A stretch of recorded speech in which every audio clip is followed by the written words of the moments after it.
یہاں تک بات پہنچی تھی کہ یوسف علیہ السلام نے جیل کے قیدیوں سے کہا جو رہا ہونے والا تھا، ایک کو تو پھانسی ہونے والی تھی نا، جو کیس سے بری ہونے والا تھا اس کو کہا کہ بادشاہ کے سامنے میرا تذکرہ کرنا۔ فَأَنْسَاهُ الشَّيْطَانُ ذِكْرَ رَبِّهِ، شیطان نے اس کو بھلا دیا کہ اپنے رب کے سامنے یعنی بادشاہ کے سامنے تذکرہ کرنا ہے۔ اب آپ بتائیے یوسف علیہ السلام پہ کیا گزری ہوگی؟ جیل میں کتنے سالوں سے دعا بھی مانگ رہے ہوں گے، اے اللہ مجھے رہائی دلوا دے، اور اللہ سے یہ بھی کہتے ہوں گے اے اللہ یہ جیل میں کسی جرم میں نہیں آیا، تیرے حکم کی اطاعت میں آیا ہوں، میں برائی سے بچا ہوں جس کی وجہ سے مجھے جیل ہوئی ہے۔ اس میں تو آدمی تھوڑا سا اور جذباتی ہو جاتا ہے نا، جیسے آج کوئی شخص حرام آمدن چھوڑ دے، ایکو بند کریں اس کا بالکل، آج اگر کوئی شخص حرام آمدن سے توبہ کر لے پھر اس کے اوپر مسائل آنا شروع ہوتے ہیں، ٹینشنیں آنا شروع ہوتی ہیں، تو پھر میں نے دیکھا ہے مولویوں کو گالیاں دینا شروع کر دیتا ہے، ابے یہ ان لوگوں نے بول دیا حرام ہے، ابے ان لوگوں نے بول دیا تھا بینک کی جاب چھوڑ دو، اب پیسے بھی نہیں دیتے، اب ایکو ختم کریں، ایکو اب فلم ہے یہ، اس کو بولا کیا ہے کر کیا رہا ہے، جا کے آواز بڑھا دی، تو کیا کہنا شروع کر دیتے ہیں، یہ دیکھو یہ مولوی لوگوں نے مصیبت میں ڈال دیا، مولویوں نے ایسا کر دیا، اب جو ہے نا اچھا پھر چندہ بھی نہیں دے رہے، پھر مدد بھی نہیں کر رہے ہیں، اب لوگ آتے رہتے ہیں کہ جی ہم نے بینک کی جاب چھوڑی تھی، دیوالیہ ہو گیا ہے، ہماری مدد کریں، ہمیں کیا پتا ہوتا ہے کہ چھوڑی تھی بھی کہ نہیں تھی، کوئی فراڈی تو نہیں ہے، ہمیں کیا پتا بھائی۔ تو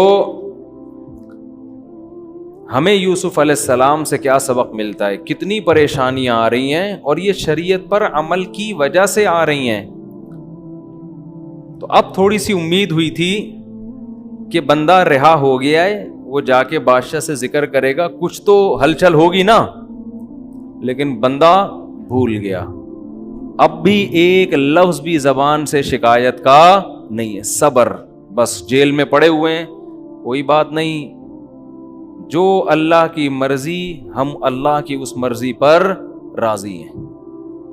تو یہ بہت اہم بات ہے، آج جو ڈپریشن، اسٹریس اور ٹینشنیں ہیں نا مارکیٹ میں، اللہ کی تقدیر پر راضی ہونے کی کوشش نہیں کر رہے بلکہ خود اللہ بننے کی کوشش کر رہے ہیں، جیسا میں چاہتا ہوں ویسا ہو، جیسا آپ چاہتے ہیں ویسا نہیں ہوگا، آپ پر کسی اور کی حکومت ہے، اگر اس نے آپ کو نعمتیں دی ہیں آپ کی ذمہ داری ہے شکر ادا کریں، ٹینشنیں دی ہیں آپ کی ذمہ داری ہے صبر کریں، بس ہم عبد ہیں، غلام ہیں، ہمیں یہی کرنا ہے۔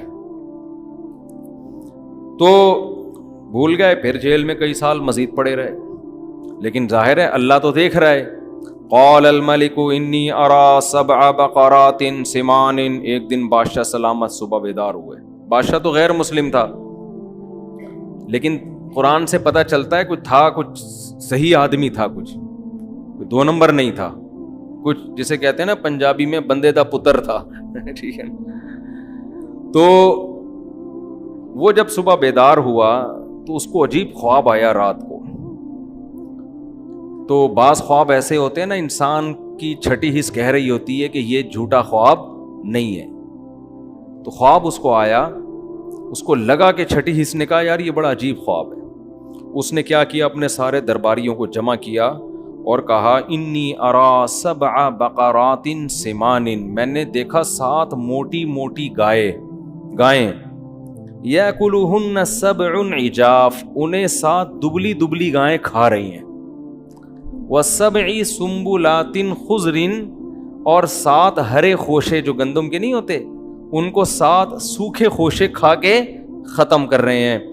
یا ایھا الملأ افتونی فی رؤیایا، اے میرے درباریوں، بڑے لوگوں، میرے اس خواب کی تعبیر بتاؤ اگر تم تعبیر بتا سکتے ہو۔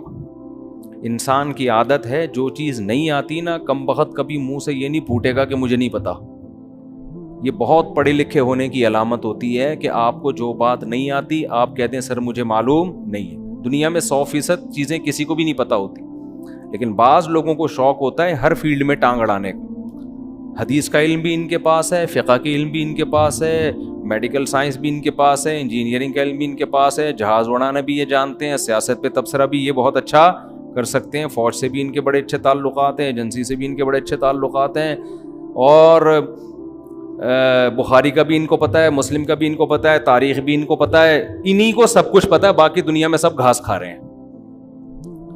تو مارکیٹ میں یوٹیوب پہ اس قسم کی چیزیں ہول سیل کے حساب سے موجود ہیں.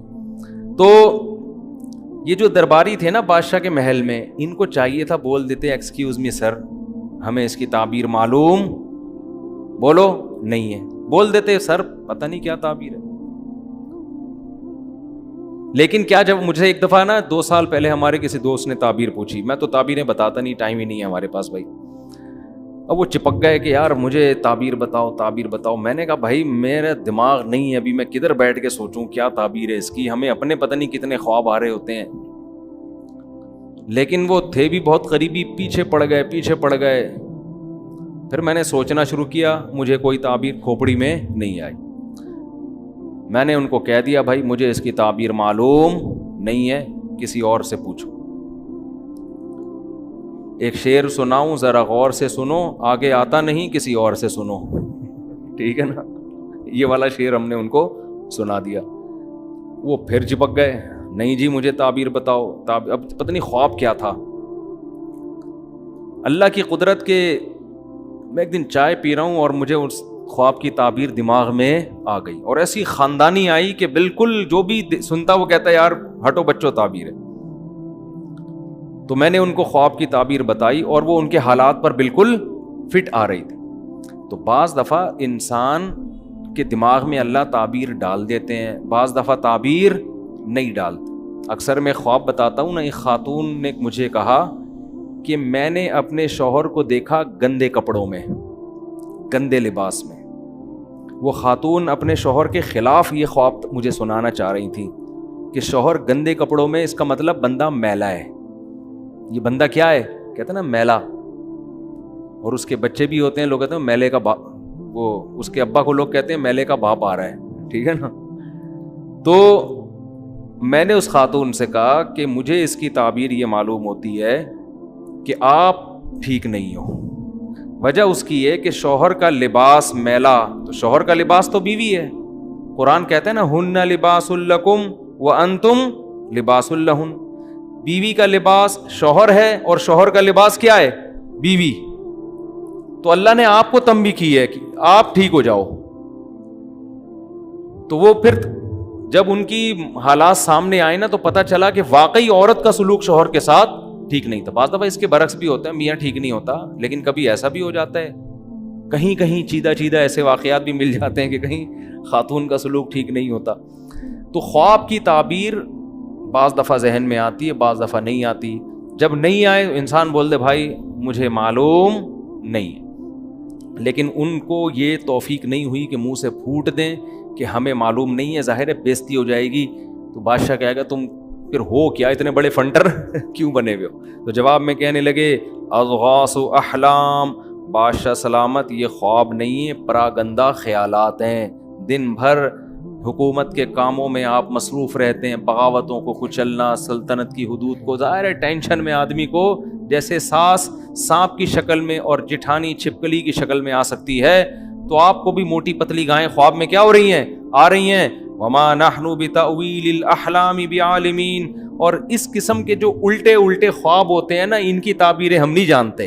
یہ تو خواب ہی نہیں ہے, تو وہیں دماغ میں الٹ پٹانگ خیالات تھے جو گائے اور بھیڑ بن کے آ گئے. یہ والے خوابوں کی تعبیر ہم نہیں جانتے. وہ خاندانی خواب ہو تو سنائیں, ہم تعبیر بھی بتائیں. وقال الذی نجا منہما, جس کو نجات ملی تھی نا, جو بادشاہ کو شراب پلانے پر مامور تھا, اس کو ایک دم یاد آیا, ارے خواب کی تعبیر تو یوسف نے بتائی تھی اور بڑی صحیح تعبیر نکلی تھی.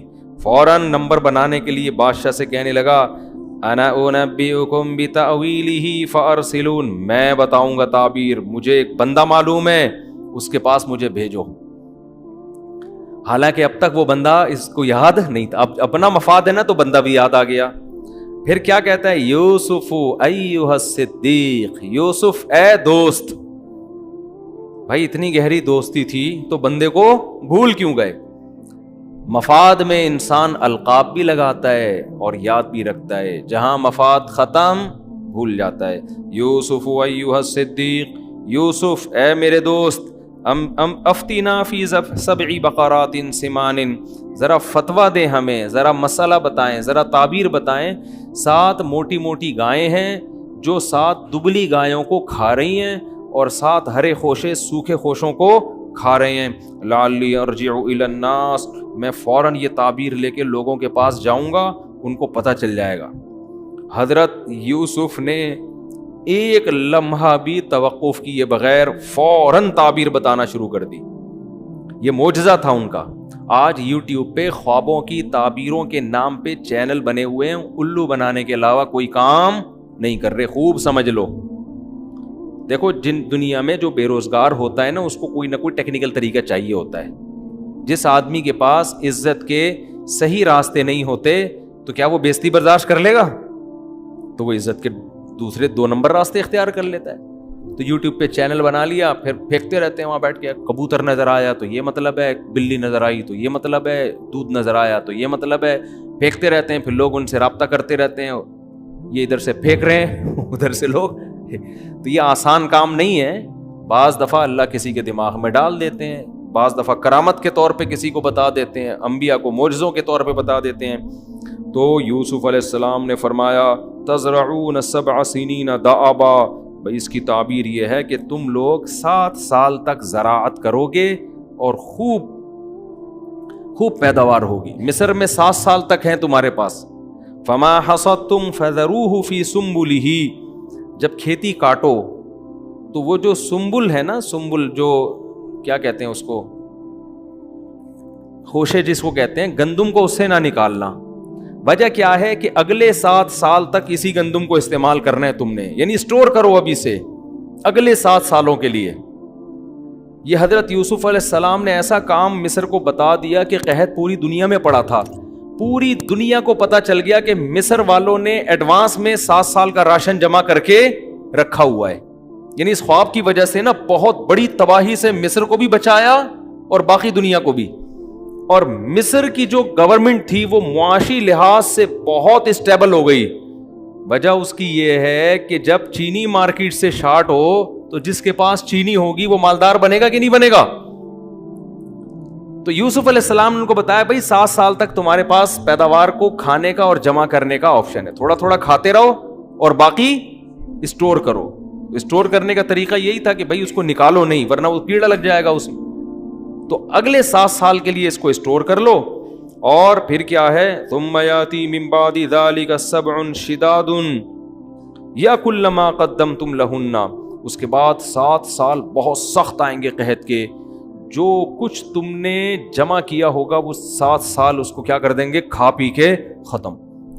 الا قلیلا مما تحسنون، سوائے اس کے جو تم نے بچا کے رکھ لیا پہلے سے مینجمنٹ کے تحت۔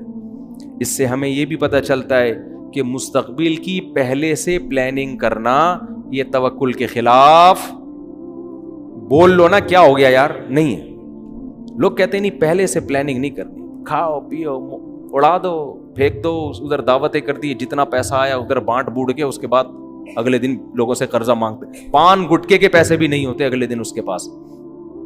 اس لیے قرآن نے کہا کہ نہ اپنا ہاتھ اتنا پھیلاؤ کہ کل بھیک مانگنی پڑے، اور نہ اتنا تنگ کر دو کہ کنجوس لوگ کہنا شروع کر دیں تمہیں۔ اس لیے اعتدال والا راستہ۔ تو یوسف علیہ السلام نے کیا کیا بھائی، ان کو یہ بتایا۔ قال الملک اتونی بھی، بادشاہ بڑا خوش ہوا۔ بادشاہ کو تھا کہ اگر یہ واقعی 7 سال بعد قحط پڑ جاتا ہے تو یہ تو بڑا یعنی زبردست شخص ہے یہ۔ تو بادشاہ نے کہا کہ اس کو لے کر آؤ یوسف کو۔ پہلے بھی بادشاہ کو پتا تھا کہ میری بیوی نے کس قدر ورغلانے کی کوشش کی، مگر یہ پاک دامن نوجوان اس نے برائی کی طرف نہیں گیا۔ اس سے پہلے ہی بڑا متاثر تھا یوسف علیہ السلام کی صلاحیت پر، لیکن جب تعبیر بتائیے بادشاہ نے کہا کہ لے کر آؤ۔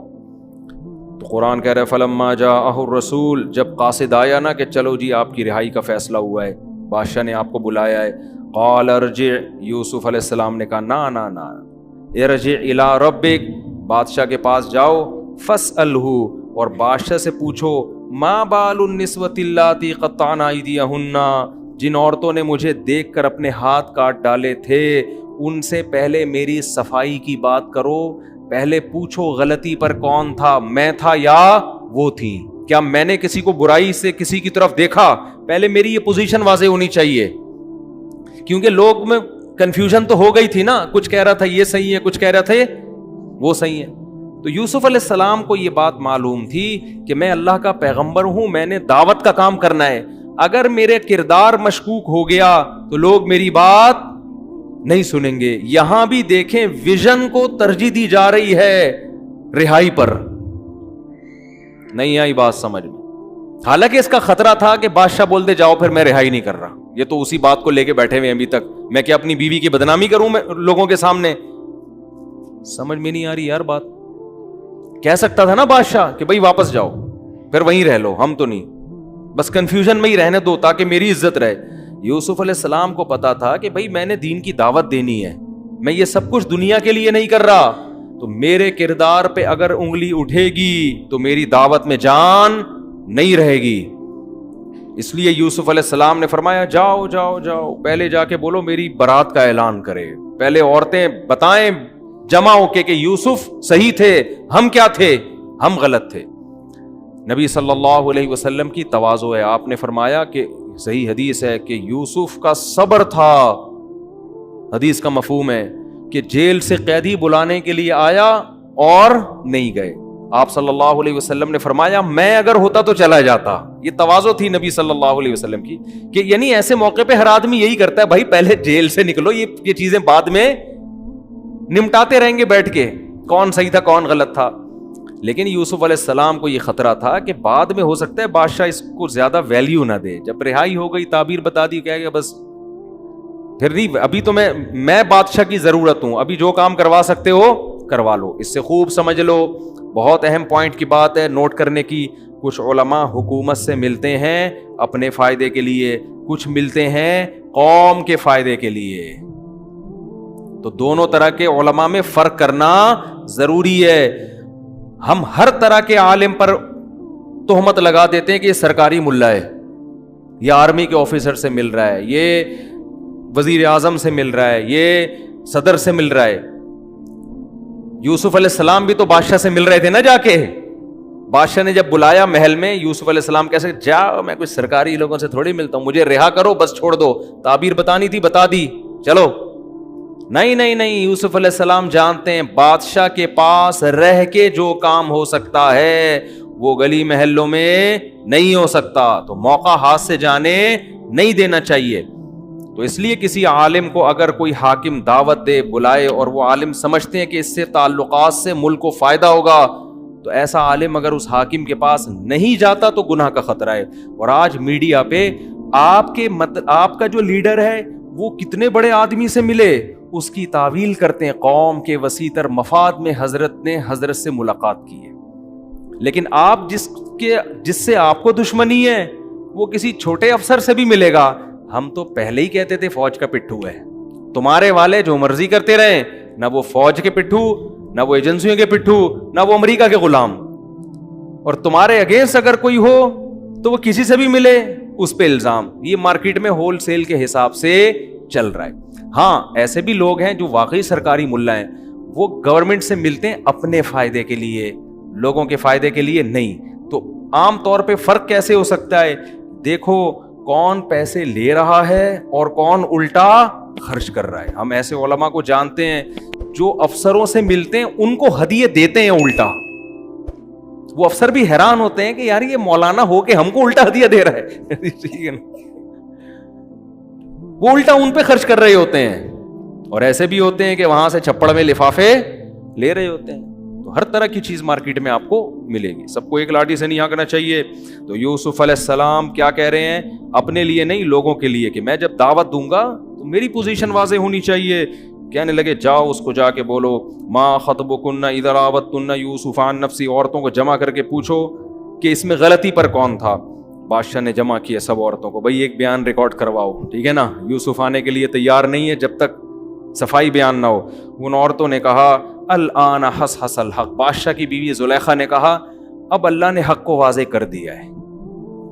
ہم کتنے الزام لگائیں دوسرے پر, لیکن اللہ نے اس نوجوان کی پوزیشن کو صاف کرنا تھا.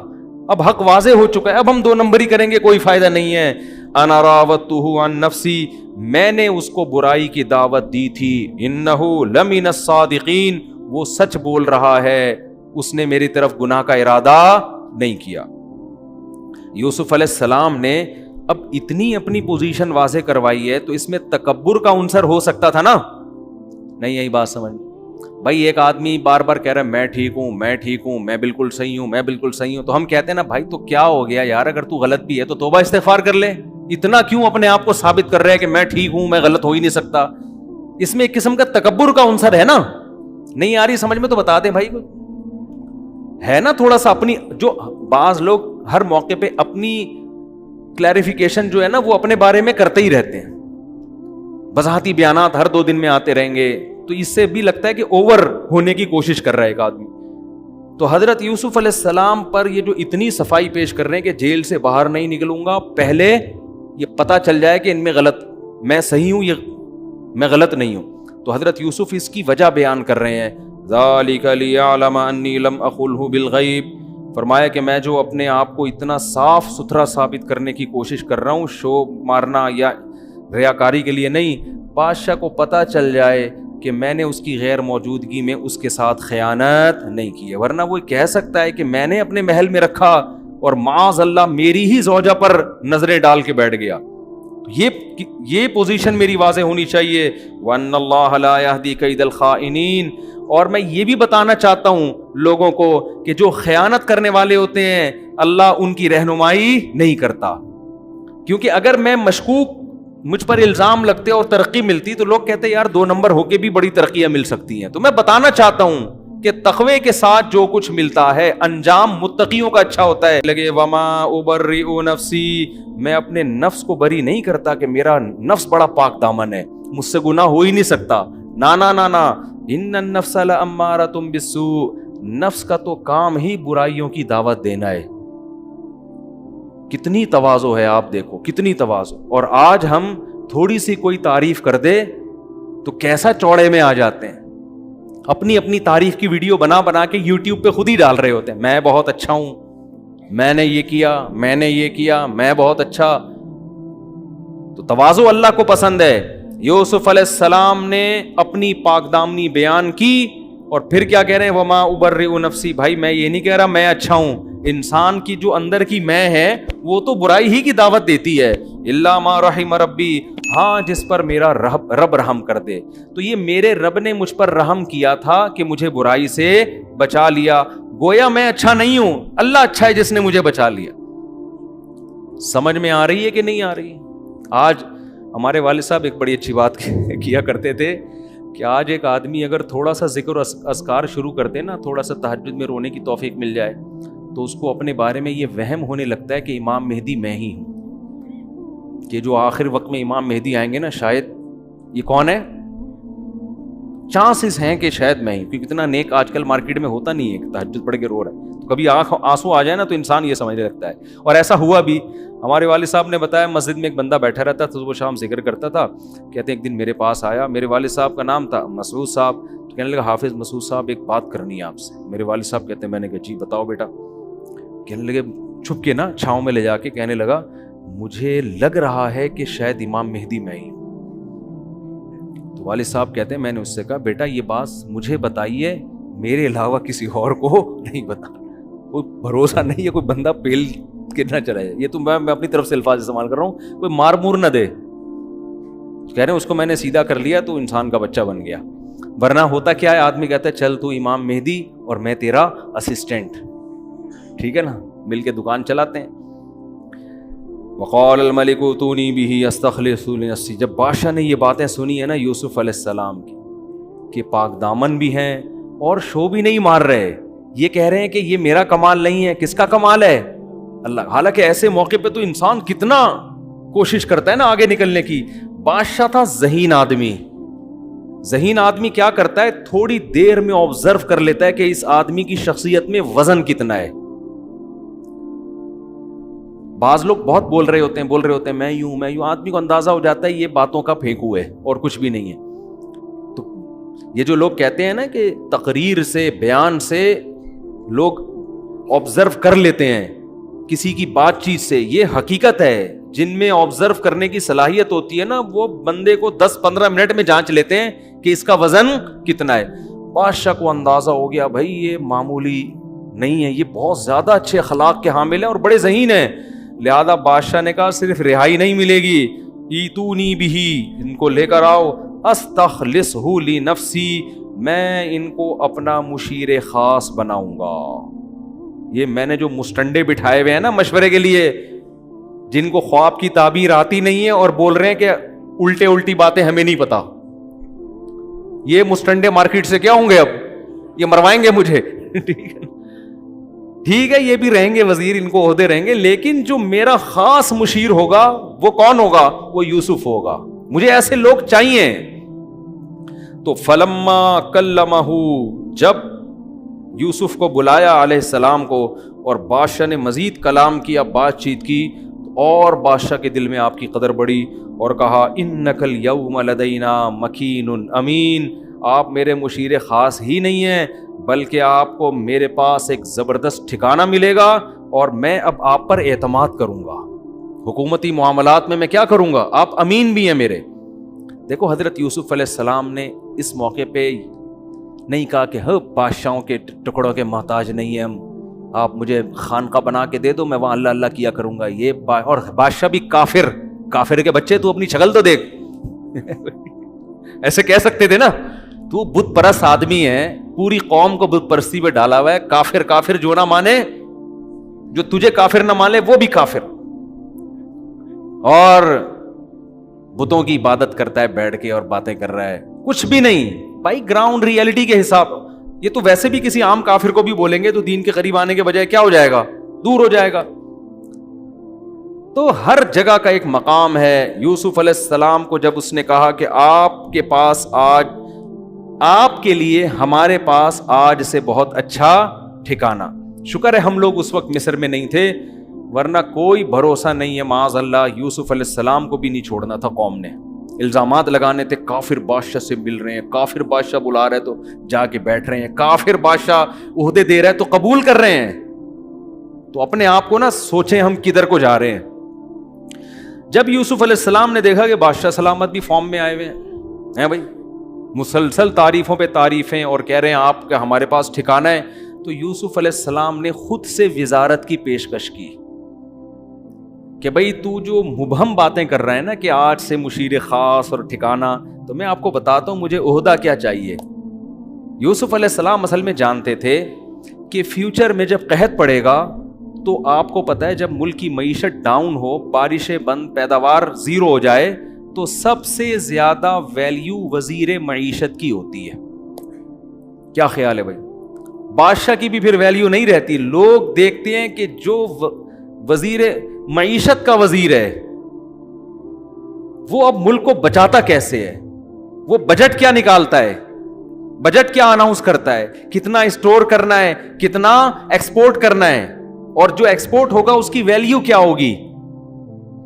تو یہ کام نالج اور علم کے بغیر، یہ دیسی طریقے سے نہیں ہوتا کہ جناب آپ نے کہا کہ ہم یوں کریں گے کہ جی وہ قرضہ معاف کرانے کے لیے ہم کہیں گے یہ والا چندہ لے کے IMF کا قرضہ دیں گے، مزید سود مانگو گے تو غوری میزائل سے اڑا دیں گے ہم. بعض لوگوں کی یہ بھی رائے ہے، ان کا اپنا ایک نظریہ ہے. تو یہ دیسی طریقے سے نہیں ہوتا، اس کے لیے اکاؤنٹنٹ ہوتے ہیں، اکنامکس کے ماہرین ہوتے ہیں. یہ جو CA کرتے ہیں نا آج، گورے CA کرواتے ہیں نا، چارٹرڈ اکاؤنٹنٹ، آپ کو پتا ہے کہ اکاؤنٹنگ کے علم کی بنیاد مسلمانوں نے رکھی ہے، بلکہ کچھ اصطلاحات بھی اکاؤنٹنگ میں وہی استعمال ہو رہی ہیں جو مسلمانوں کی تھیں، کیونکہ مسلمانوں نے 1920 میں جا کے خلافت عثمانیہ ختم ہوئی ہے. تو پوری پتہ نہیں کتنے کنٹری تھے، آپ ذرا گوگل پہ لکھیں کتنے ملک تھے جو خلافت عثمانیہ کے تحت تھے. تو اتنی بڑی دنیا کو سنبھالنا 700-800 بلکہ 1000 سال سے زیادہ عرصہ ہو چکا تھا. یہ دیسی طریقے سے ممکن نہیں ہے. تو بڑے بڑے سائنسدان تھے مسلمانوں کے پاس. تو یہ علم کی بنیاد مسلمان. اور اکاؤنٹنگ کے علم کی تو ویلیو قرآن سے بھی پتہ چلتی ہے. قرآن نے مالی معاملات کو لکھنے پڑھنے کا اور کیلکولیٹ کرنے کا حکم دیا ہے. تو یوسف علیہ السلام نے دیکھا کہ بھائی بادشاہ سلامت آئے ہوئے ہیں فارم میں اور مجھے عہدہ دینا چاہتے ہیں, تو خود پیشکش کی کہ آپ مجھے وزیر خزانہ بنا دیں. کیوں؟ انی حفیظ علیم. وزیر خزانہ میں 2 کوالٹی کا ہونا ضروری ہے. ایک تو یہ کہ اس کے پاس اکنامکس کا علم ہو, معیشت کا علم ہو. یہ گاڈ گفٹڈ علم اللہ نے مجھے دیا ہوا ہے معجزاتی طور پر. دوسری بات یہ کہ وزیر خزانہ ایماندار ہو. خزانے کو اس سے محفوظ کیسے کرے آدمی؟ ہمارے ہاں وزیر خزانہ سے جتنا خزانے کو خطرہ ہوتا ہے, ڈاکوؤں سے اتنا خطرہ نہیں ہوتا. ٹھیک ہے نا؟ تو میں امین بھی ہوں, میں اس خزانے میں 1 روپے کی بھی خیانت نہیں کروں گا. قرآن کہتا ہے یوسف علیہ السلام کا ویژن تھا نا, دیکھو ہر فیصلہ کر رہے ہیں, یہ نہیں اس لیے نہیں وزیر خزانہ بننے کی میری تنخواہ ہوگی پھر یہ گاڑیوں میں گھوموں گا. ان کو پتا ہے بھائی وزیر خزانہ بننے کے بعد ہی مصر کی حکومت میرے پاس آ سکتی ہے اور میں یہاں دعوت کا کام کر سکتا ہوں. آج بعض لوگ کیا کرتے ہیں, مدرسوں کی ضرورت اپنی جگہ, مسجدوں کی ضرورت اپنی جگہ, لیکن ہر دین کا کام مسجد اور مدرسے سے نہیں ہوتا. میں لوگوں سے کہتا ہوں مدرسے بھی ہیں, ان کی بھی کوشش کرو, ان کو مالی تعاون کرو, لیکن اب اسکولوں پہ محنت کرو. ہماری جو کریم تیار ہو رہی ہے, جو پیک کے اداروں میں لوگ جا رہے ہیں, وہ مدرسوں سے نہیں بلکہ اسکول سے جا رہے ہیں. تو اب اسلامی اسکول کو زیادہ فوکس کرنے کی ضرورت ہے. ایسے اچھے اسکول بناؤ کہ تعلیم بہت معیاری ہو اور ماحول ان کا اسلامی ہو. وہاں سے جب بچے نکل کے جائیں تو اچھے اچھے عہدوں پہ جائیں, کیونکہ بہت سارے کام عہدوں سے ہوتے ہیں, ہر کام مولوی بننے سے نہیں ہوتا. مولویوں کی ضرورت اپنی جگہ ہے, لیکن ضرورت اچھے سائنسدانوں کی بھی ہے, اچھے فوجیوں کی بھی ہے, اچھے ججوں کی بھی ہے. اگر صرف مولویوں کے پاس ہی دین ہوگا تو آپ دیکھ لو نا, ادھر مولوی فتویٰ دے رہے ہیں کہ خلا کلعدم ہے, جج کیا کہہ رہے ہیں خلا ہو گیا. لوگ سن کس کی رہے ہیں؟ ججوں کی سن رہے ہیں. اتنے کیسز ہر ہفتے عدالتی خلا کے وہ عورتیں خلا لے کے شادیاں کر رہی ہیں, وہ زنا ہو رہا ہے, وہ نکاح تھوڑی ہے. طلاق کا اختیار تو قرآن میں صاف طور پر ہے کہ جج کے پاس نہیں ہے, شوہر کے پاس ہے, مگر دے مار 4.5 ڈگریوں پہ ڈگریاں جا رہی ہیں خلا کی. تو اگر ججز جب تک دین کا علم رکھنے والے نہیں ہوں گے, اسمبلیوں میں لوگ دین کا علم رکھنے والے نہیں پہنچیں گے, اس وقت تک ملک میں صحیح معنوں میں تبدیلی نہیں ہو سکتی. تو جلدی سے اب چلتا ہوں میں آگے. یوسف علیہ السلام نے کہا مجھے آپ وزیر خزانہ بنا دیں. اس سے پتہ چلتا ہے کہ وزیر بننے کی کوشش کرنا, آرمی میں اچھا آفیسر بننے کی کوشش کرنا, کسی اچھے عہدے تک جانے کی کوشش کرنا, یہ دنیا پرست ہونے کی علامت نہیں ہے. ہاں ویژن آپ کا اچھا ہونا چاہیے. سمجھتے ہو گے نہیں سمجھتے؟ ہمارے یہاں دیکھ لو جو دین پہ چلتا ہے سب سے بڑا مکھنچو وہی ہوتا ہے, گھر میں پڑا رہتا ہے. ایک صاحب نے کہا کہ میں روزہ رکھ کے فجر کے بعد سوتا ہوں, ظہر میں اٹھ کے ظہر پڑھ کے پھر سو جاتا ہوں, عصر میں اٹھ کے عصر پڑھ کے پھر سو کے افطار کرتا ہوں, میرا روزہ تو نہیں خراب ہوگا. تو روزہ تو ہو گیا آپ کا, یہ بھوکے پیاسے تو رہ لیے آپ, لیکن یہ کوئی لائف اسٹائل ہے یار؟ یہ کیا کرے گا بندہ دنیا میں بیٹھ. اچھا بھائی خیر, تو وَكَذَلِكَ مَكَّنَّا لِيُوسُفَ فِي الْأَرْضِ, قرآن کہتا ہے اس طرح ہم نے یوسف کو زمین میں ٹھکانہ دے دیا. يَتَبَوَّأُ مِنْهَا حَيْثُ يَشَاءُ, اور ایسی پاورفل حکومت آ گئی کہ مصر میں جہاں چاہیں ٹھکانہ بنائیں, پورا مصر ان کے کنٹرول میں آ گیا. نُصِيبُ بِرَحْمَتِنَا مَن نَشَاءُ, ہم جس کو چاہتے ہیں اپنی رحمت پہنچاتے ہیں. وَلَا نُضِيعُ أَجْرَ الْمُحْسِنِينَ, جو سب سے بہترین آیت کہ ہم اچھے عمل کرنے والوں کے اجر کو ضائع نہیں کرتے. کیا مطلب؟ آپ اچھا کر رہے ہو سکتا ہے ابھی آپ کے ساتھ خراب ہو, لیکن رزلٹ آپ کے حق میں ہوگا. سمجھتے ہو؟ وَلَأَجْرُ الْآخِرَةِ خَيْرٌ, اللہ فرماتے ہیں تو دنیا کا اجر ہے, آخرت کا اس سے بھی بہتر ہے. اب کیا ہوا کہ 7 سال گزر گئے اور مصر میں اور مصر کے قریب قریب کے علاقوں میں قحط پڑ گیا.